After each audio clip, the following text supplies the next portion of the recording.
pessoal, tudo bem? Meu nome é Luísa Santa Cruz, seja bem-vindo ao canal Devolve. Hoje eu queria falar sobre um tema que é muito básico dentro do conceito de arquitetura, mas que é muito recorrente. Eu tenho a sensação que as pessoas, às vezes, por mais que elas falem de arquitetura corporativa e que a arquitetura corporativa esteja hoje na agenda de muitos dos executivos, a arquitetura corporativa ainda é um negócio muito difícil de se entender. A gente começa a ler o TOGAF, a gente não entende nada porque ele é muito longo e muito complexo. A gente tem um amigo que trabalha com arquitetura e a gente não sabe muito bem o que ele faz. E isso acaba sempre sendo um conceito muito abstrato. O conceito de arquitetura corporativa, para a grande maioria das pessoas, é muito abstrato. E a nossa intenção dentro da Evolve sempre foi fazer esse conceito se tornar um pouco mais palpável. Você vê nossas palestras, elas sempre são muito orientadas a tornar a arquitetura corporativa uma coisa prática. Então hoje eu queria fazer um vídeo super rápido e que todo mundo saísse desse vídeo entendendo o que é arquitetura corporativa, entendendo o que o arquiteto corporativo faz. Para isso, eu vou utilizar o framework da Qualia, que a Thaís vai deixar aqui, uma foto desse framework, e ele está aqui comigo para me acompanhar ao longo desse vídeo.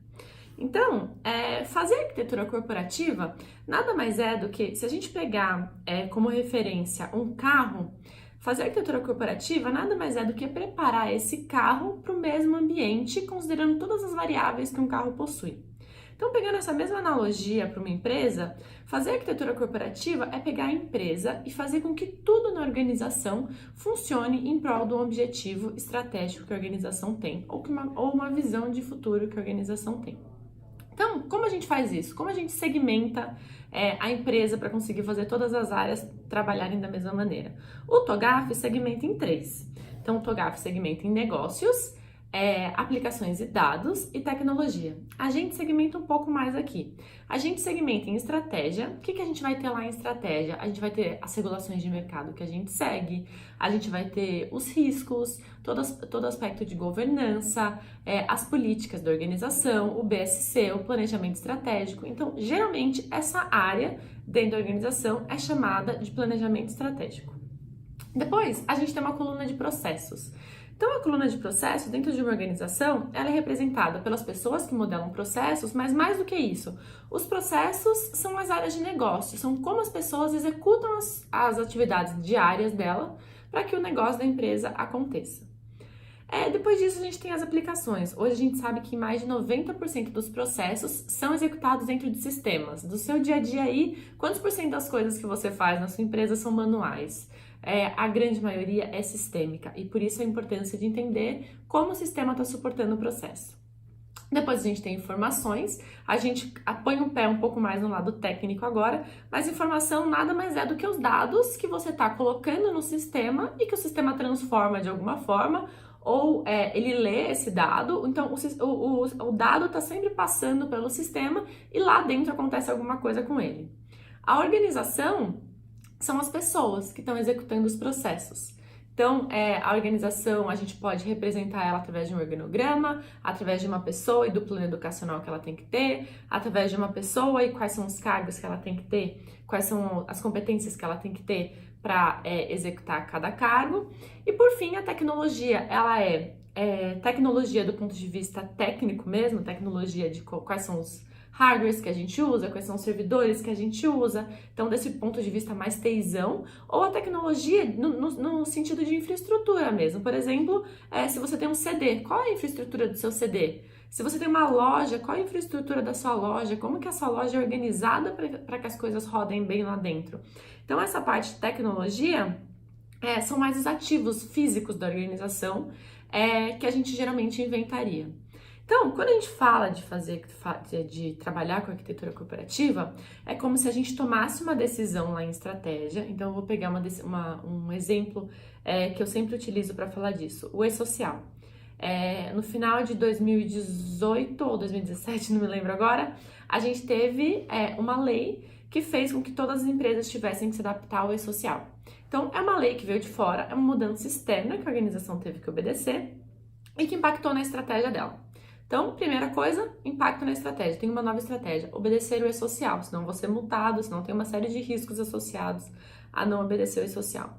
Quando eu opto por a obedecer o E-Social, eu tenho que mudar os meus processos. A forma com que eu fazia antigamente não serve mais, eu tenho que criar uma versão dos meus processos para que eu possa atender o E-Social. Só que para mudar os meus processos, eu preciso educar as pessoas para fazerem de uma forma diferente. Então, estou lá na coluna de organização e eu preciso customizar os meus sistemas ou adquirir novos sistemas que sejam adaptáveis às entregas do E-Social, às integrações que ele precisa, enfim. Talvez esses sistemas precisem de uma tecnologia diferente do que eu tenho na minha organização, então eu tô lá no pezinho de tecnologia. E por fim, os dados que o E-Social demanda são distintos dos dados que eu utilizava antes dentro dos meus sistemas do RH. Então, fazer arquitetura corporativa, no final do dia, é isso. É você olhar para uma decisão estratégica e você conseguir isolar essa decisão estratégica e criar uma visão de contexto de, bom, como que essa decisão impacta a minha organização em todos esses outros domínios? Como que ela impacta os meus processos, os meus sistemas, as pessoas que trabalham aqui e a minha infraestrutura? Porque quando você, antes de tomar alguma decisão, né, antes de executar a mudança, você já consegue ver quais serão os impactos que essa mudança vai trazer, o custo da mudança e a forma de fazer a mudança fica muito mais tranquilo. A gente sempre fala que existe custo para fazer arquitetura? Existe, mas fazer arquitetura nada mais é do que planejar de forma holística, né? E o custo do planejamento é sempre menor que o custo da correção. Você fazer uma mudança Frankenstein com um puxadinho de cada lado, no final do período vai dar um custo de correção muito maior para você. Uma coisa que a gente não pode esquecer, sem querer deixar esse vídeo muito longo, é que muitas vezes falar assim de arquitetura é muito fácil, né?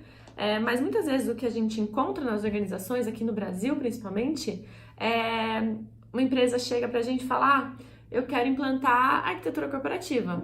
E aí a gente vai lá fazer um assessment para ver como que a gente vai fazer essa implantação e etc. E aí a empresa não tem uma área de processos, então ela executa as coisas, obviamente, porque ela tem um negócio, mas ela não tem isso documentado, ela não tem os ativos dela inventariados, ela não tem os sistemas listados, ela não tem como são as integrações dela, então a maturidade dela nos domínios é muito baixo. E aí o trabalho de arquitetura é bacana nesse sentido, porque ele não só vai garantir que no final do período você tenha a visão holística que eu falei lá atrás, mas ele vai garantir que você evolua a maturidade de todos os seus domínios e que uma área consiga enxergar a outra. Então é por isso que em algumas organizações o trabalho de arquitetura corporativa é tão rápido, a gente consegue executar um projeto de arquitetura por exemplo, pegando a fase preliminar do TOGAF, né, que deixa a área de arquitetura pronta em 84 dias, e tem outras empresas que esse esforço é muito maior, porque eu não vou lá só juntar as peças do quebra-cabeça, eu vou lá e vou falar, tá, você não tem uma forma de montar processo, tá aqui a sua forma nova de montar processo, vamos estabelecer como vai funcionar essa área, e isso para todos os domínios. Então, essa é a grande dificuldade no Brasil. A boa notícia é que você não precisa começar com tudo, você não precisa começar a arquitetura tratando todos esses domínios. A gente tem muitos clientes que começam só com processo. Então, eu começo modelando os processos de como minha organização funciona, depois eu venho e adiciono estratégia, e aí adicionando estratégia, eu já consigo entender por que meus processos existem, então eu já tenho um ganho para alta direção muito grande, depois eu adiciono aplicações e aí eu consigo ver para que minhas aplicações servem, e eventualmente eu consigo desligar as aplicações, então eu tenho uma redução de custo, e aí você vai adicionando os domínios à medida que os seus investimentos e o quanto a organização está entendendo a importância da arquitetura vai crescendo, né? O quanto essa importância da arquitetura vai crescendo. Então, espero que eu tenha mostrado que a arquitetura corporativa não é um bicho de 7 cabeças, ela é super simples, o tempo para a implantação vai depender da maturidade que você tem e da ambição que você tem em relação aos domínios da arquitetura. Qualquer dúvida que vocês tiverem, podem mandar um e-mail para contato@evolvebr.com. E é isso, um abraço e até a próxima!